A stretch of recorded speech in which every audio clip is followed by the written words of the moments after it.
اعوذ باللہ من الشیطان الرجیم بسم اللہ الرحمن الرحیم رب اشرح لی صدری ویسر لی امری واحلل عقدۃ من لسانی یفقہوا قولی۔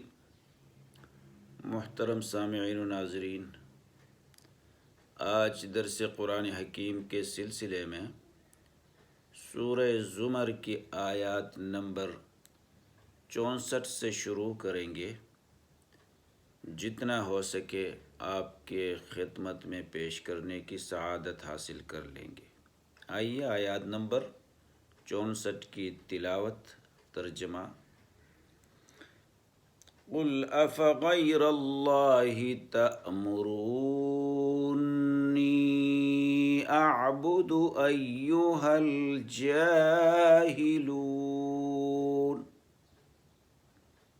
تو کہہ دے، اے جاہلو، کیا تم مجھ سے اللہ کے سوا اوروں کی عبادت کو کہتے ہو؟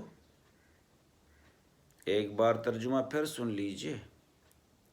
تو کہہ دے، اے جاہلو، کیا تم مجھ سے اللہ کے سوا اوروں کی عبادت کو کہتے ہو؟ وَلَقَدْ أُوحِيَ إِلَيْكَ وَإِلَى الَّذِينَ مِنْ قَبْلِكَ لَئِنْ أَشْرَكْتَ لَيَحْبَطَنَّ عَمَلُكَ وَلَتَكُونَنَّ مِنَ الْخَاسِرِينَ۔ یقیناً تیری طرف بھی اور تجھ سے پہلے کے تمام نبیوں کی طرف بھی وحی کی گئی ہے، اگر تو نے شرک کیا تو بلا شبہ تیرا عمل ضائع ہو جائے گا، اور یقیناً تو نقصان کرنے والوں میں ہو جائے گا۔ ترجمہ ایک بار پھر۔ یقیناً تیری طرف بھی اور تجھ سے پہلے کے تمام نبیوں کی طرف بھی وحی کی گئی ہے، اگر تو نے شرک کیا تو بلا شبہ تیرا عمل ضائع ہو جائے گا، اور یقیناً تو نقصان اٹھانے والوں میں سے ہو جائے گا۔ بل اللہ فاعبد وکن من الشاکرین۔ بلکہ تو اللہ کی عبادت کرتا رہ اور شکر کرنے والوں میں سے ہو جاؤ۔ بلکہ تو اللہ کی عبادت کرتا رہ اور شکر کرنے والوں میں سے ہو جاؤ۔ یہ تو ان 3 آیات کا بامحاورہ ترجمہ تھا۔ اب جو مفہوم ان 3 آیاتوں کا مستند تفاسیر نے بیان کیے ہیں، وہ آپ کے سامنے پیش کرنے کی سعادت حاصل کریں گے۔ حضرت ابن عباس رضی اللہ تعالی عنہ فرماتے ہیں، مشرکین نے آپ صلی اللہ علیہ وسلم سے کہا کہ آؤ تم ہمارے معبودوں کی پوجا کر اور ہم تمہارے رب کی پرستش کریں گے۔ اس پر یہ آیات اتری، قل افغیر اللہ سے لے کر من الخاسرین یعنی 65 آیات تک نازل ہوئی۔ یہی مضمون اسی آیات میں بھی موجود ہے جو دوسری آیات ہے، وَلَوْ أَشْرَكُوا لَحَبِطَ عَنْهُمْ مَا كَانُوا يَعْمَلُونَ۔ اوپر جو انبیاء علیہ السلام کا ذکر ہے، پھر فرمائے کہ اگر بالفرض یہ انبیاء بھی شرک کرے تو ان کے تمام اعمال ضائع ہو جائیں گے۔ یہاں بھی وہی بات فرمایا کہ تیری طرف اور تجھ سے پہلے کے تمام انبیاء کی طرف ہم نے یہ وحی بھیج دی ہے کہ جو بھی شرک کرے اس کے عمل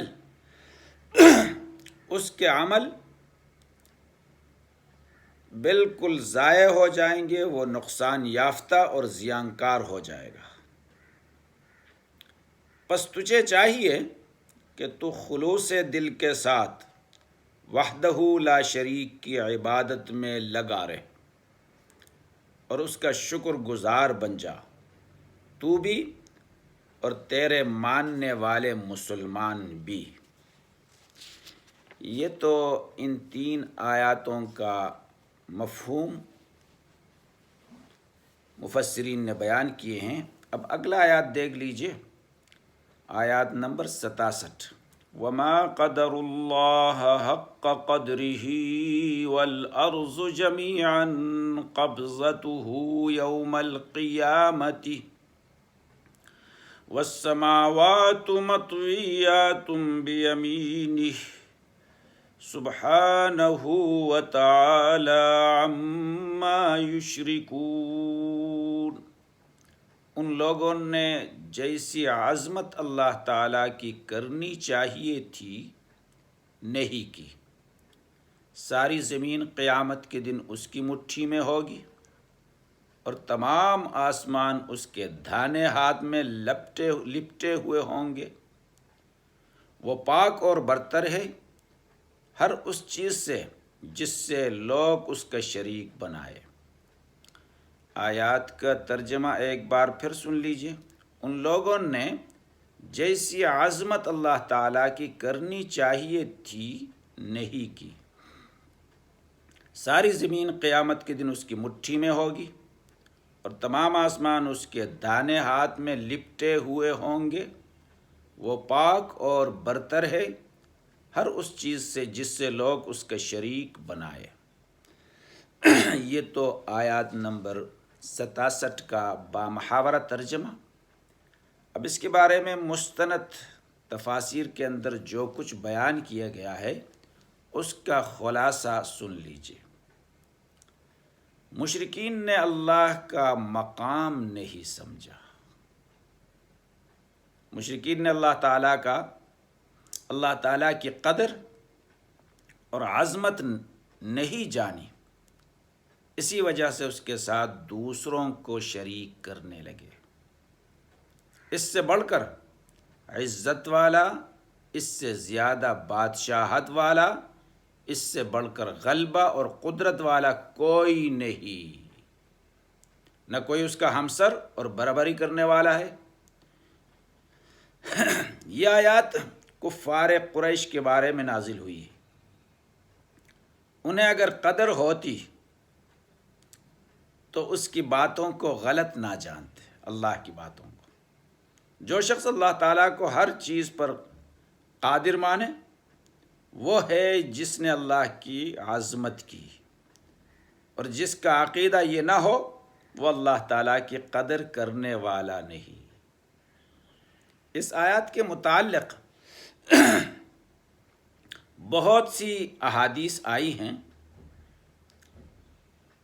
اس جیسی آیاتوں کے بارے میں سلف صالحین کا مسلک یہی رہا ہے کہ جس طرح اور جن لفظوں میں یہ آئی ہیں اسی طرح انہی لفظوں کے ساتھ انہیں مان لینا، ان پر ایمان رکھنا، نہ ان کی کیفیت ٹٹولنا، نہ ان میں تحریف و تبدل کرنا۔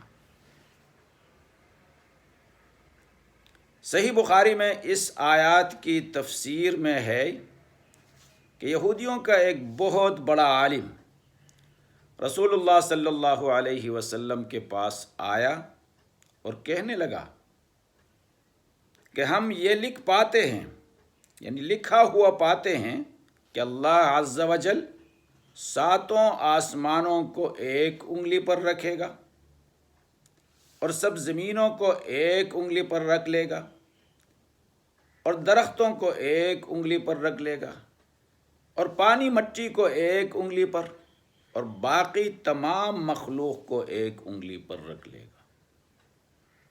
پھر فرمائے گا میں ہی سب کا مالک اور سچا بادشاہ ہوں۔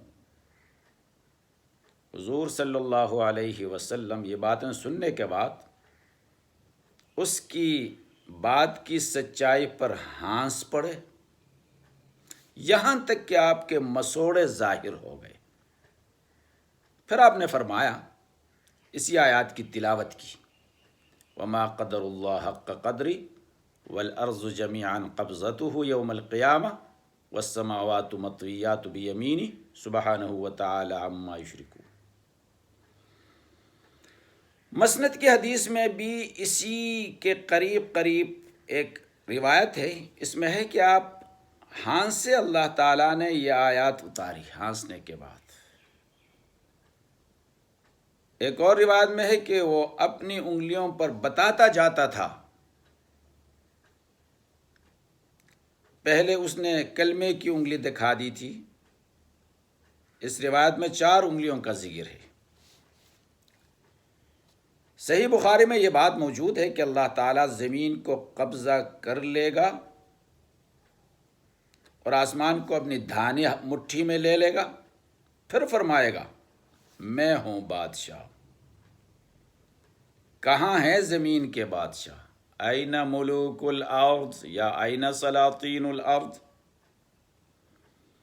مسلم شریف کی ایک حدیث میں ہے کہ زمینیں اس کی ایک انگلی پر ہوں گی، آسمان اس کے دانے ہاتھ میں ہوں گے، پھر فرمائے گا میں ہی بادشاہ ہوں۔ مسند احمد کی روایت ہے کہ حضور صلی اللہ علیہ وسلم نے ایک دن منبر پر اس آیات کی تلاوت کی، اور آپ اپنا ہاتھ ہلاتے جاتے تھے، آگے پیچھے لا رہے تھے، اور فرماتے تھے کہ اللہ تعالیٰ اپنی بزرگی آپ بیان فرمائے گا، اپنی بزرگی آپ بیان، کہ میں جبار ہوں، میں متکبر ہوں، میں مالک ہوں، میں کریم ہوں۔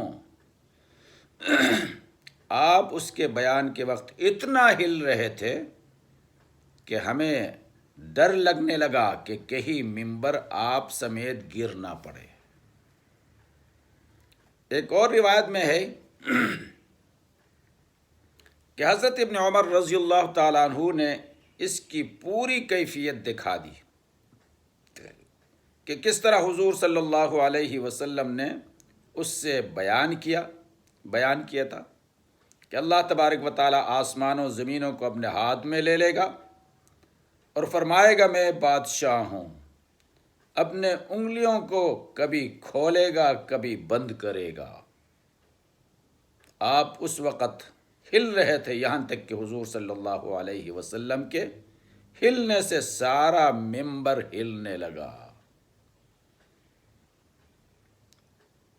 ایک روایت میں یہ بات بھی ہے کہ آپ نے یہ آیات پڑھی اور منبر ہلنے لگا۔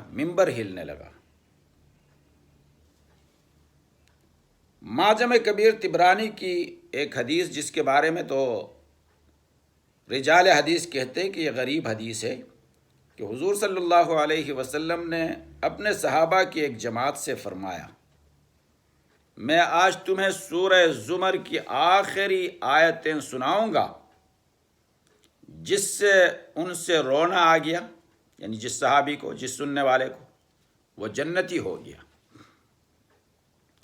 اب آپ نے اس آیات سے لے کر ختم سورت تک، وما قدر اللہ حق قدری والارض جميعا قبضته یوم القیامت، یہاں سے لے کر ختم سورت تک کی آیتیں تلاوت فرمائے۔ بعض صحابہ سننے والے روئے اور بعض کو رونا نہ آیا۔ انہوں نے عرض کیا جن کو رونا نہیں آیا، یا رسول اللہ ہم نے ہر چند رونا چاہا، کوشش کیا، لیکن رونا نہیں آیا۔ آپ نے فرمایا اچھا میں پھر پڑھوں گا، جس سے رونا نہ آئے وہ رونے کی شکل بنا کر باتکلف روئے۔